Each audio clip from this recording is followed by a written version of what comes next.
Power of a ship is important. Shaft power, very important. How to calculate? Confusion. Heard about resistance? Yes. Resistance changes with temperature? Yes. Resistance changes with length? Yes. What is a strain gauge? I don't know. I have heard about it. What is a Wheatstone bridge? Yes, I know, but I don't know how much to apply, how much to know. Well, guys, this video is all about knowing Wheatstone bridge well, knowing about strain gauge, how is a strain gauge used on board ship to measure shaft horsepower, and why is shaft horsepower important. So, without wasting any time, let's watch this video of Arvind sir, where he's talking about strain gauge, where he's talking about shaft horsepower, a very important topic of electrical package. So in this module we are going to discuss one more use of change in resistance, and we are going to study strain gauge. Again, very important concept. So let's begin. So just pause the video just to see the construction of a strain gauge, what exactly is happening here. Okay, so let's begin. Now what you see is there is something in the background of this metallic wire, right? So this is some metallic wire going zigzag here, and there are two terminals of this wire. And if you see the thickness of this, it's nothing, it's negligible. It's a 2D structure, it's like pasted, like a wire pasted on this yellow material or paper sort of an equipment like this, right? So it's something like this in reality. So two wires coming, then this material very thin, it's like pasted onto this backing material, and this is what a strain gauge is. So what is this? This is just a resistance. This is nothing but a resistance. Now why have we shaped it like this? Because we can paste this material on any surface, and if that surface bends, maybe because of load, maybe you're standing on it, so any kind of load, maybe it's like a weighing machine, or it could be some other kind of deformation happening to the surface. So if the surface is deforming, this wire also is deforming at the same time. And what exactly is happening when the wire is deforming? You know the formula now. Resistance is equal to rho L over A. So this is a resistance, equivalent circuit I have made. It's a resistance over here. Now this value of resistance I am measuring between these two terminals. What is the ohmic value, ohms value of this strain gauge? It will totally depend on the resistivity of the material, length and area. Let's not focus here, let's focus on these two terms. If I'm bending this over, if I'm bending this or deforming this, let's say this is my strain gauge. If I'm deforming this, you will see that its length slightly increase. If I'm bending this, of course the length will slightly increase. It will kind of stretched out. What happens to the area of cross section? If the length of any solid material is increasing, let's say any wire I'm increasing the length, then fractionally you will observe that area of cross section is going to drop, because the volume has to remain constant. So when my length increase, the area will slightly decrease. And what is happening here? Let's see what is happening here. So once again, rho L over A. So when there is a deformation, length is going to increase and area is going to decrease. So when length increase, resistance will increase, and when area decrease, again resistance increase. So it's a double action. So that means what is happening when I'm bending this, by applying some force or pressure or some torque, anything. I'm putting some kind of load here, and this is bending, resistance is changing. And do you know how to measure a small change in resistance? Which equipment to be used? Yeah, that's right. You guys guessed it right. Wheatstone bridge. So we'll come back to the Wheatstone bridge again, right here.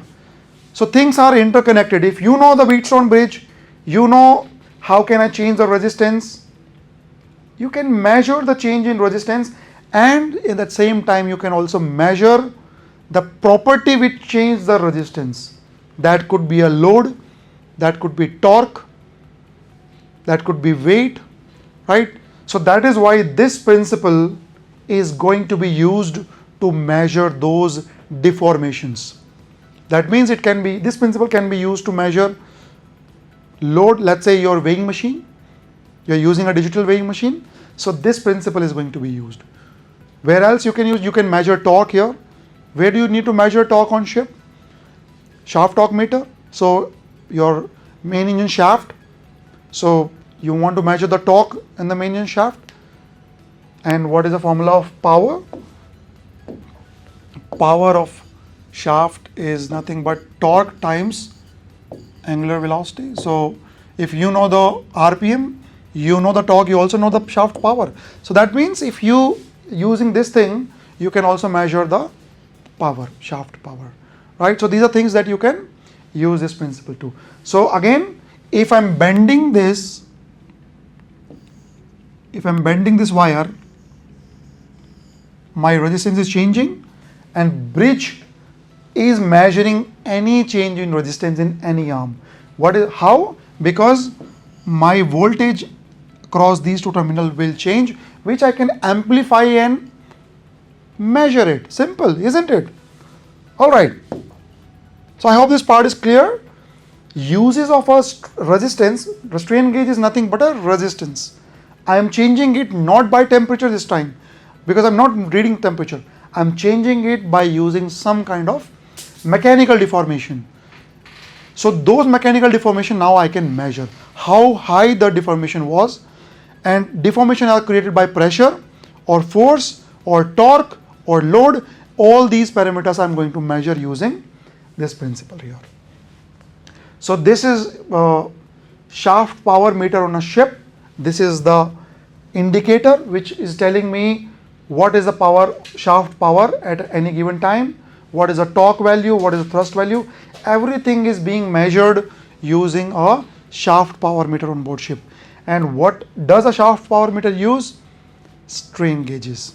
Let's see that. So this is main engine shaft. Transmission shaft. Your main engine is rotating the shaft, and the shaft is ultimately connected to the propeller of the ship. So there will be torque generated inside the shaft. I want to measure the torque. Why? Because I want to measure the power I'm transmitting to the propeller of the ship. So my main engine is giving torque to the propeller, which I want to measure, right? Okay, so this way I'm measuring my main engine output actually, what power my main engine is generating. So I'm using this equipment now, which is shaft power meter. And how is it measuring? Let's see. So you can see that in that case I'm not using one, but all four bridge of the Wheatstone bridge, all four arms, they'll be using strain gauges in this form.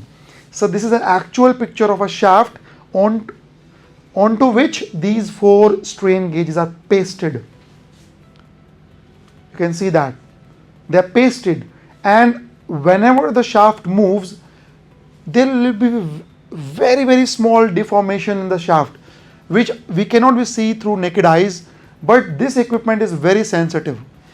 So even if there is a deformation at the scale of, let's say, 1 micron or 1 nanometer also, this can easily measure it.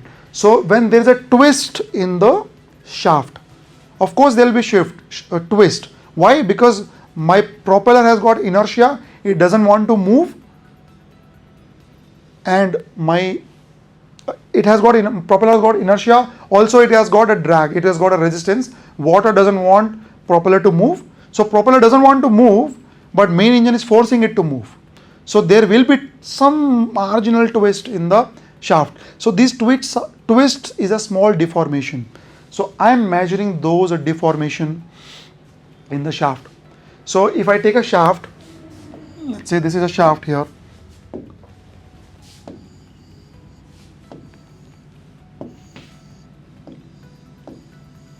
This side you have propeller, this side you have main engine. This side you have propeller of the ship. So what happens, let's say a main engine is trying to turn it,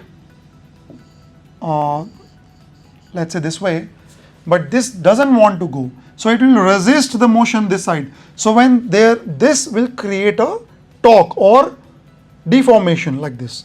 So let's say if main engine is not running, if I want to make some imaginary lines on the shaft, this is the imaginary line.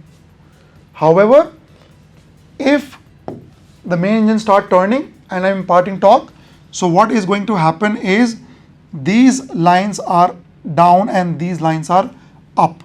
So my lines will basically shift to this. Now I am exaggerating this.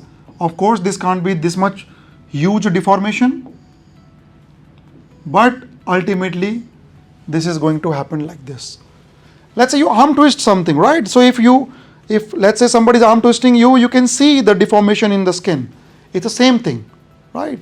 So the same thing is happening in the shaft, and these deformation you are measuring using the Wheatstone. So there will be deformation in the Wheatstone, these resistance element also. Same thing you are measuring here. Okay, so this is all about the strain gauge, gentlemen, right? So I hope the concept is understood. We'll see few more application. So till then, bye bye. Thank you so much. See you.